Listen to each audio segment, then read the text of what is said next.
cho em xem nào. Đây là đang cho cồn 90 độ vào cốc thứ nhất đựng tinh bột này, cốc thứ hai là cho cái cồn iốt vào.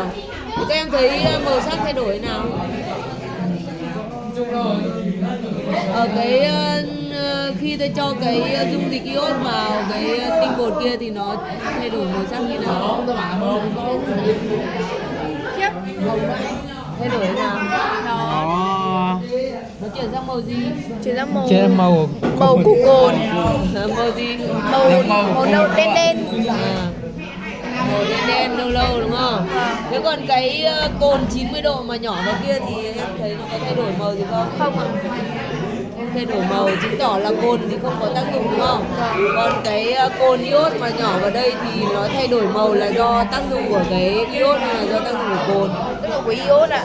Iốt và nó làm cho dung dịch làm cho tinh bột chuyển sang màu tím tím đúng không? Tím đen. Xanh tím. Ok.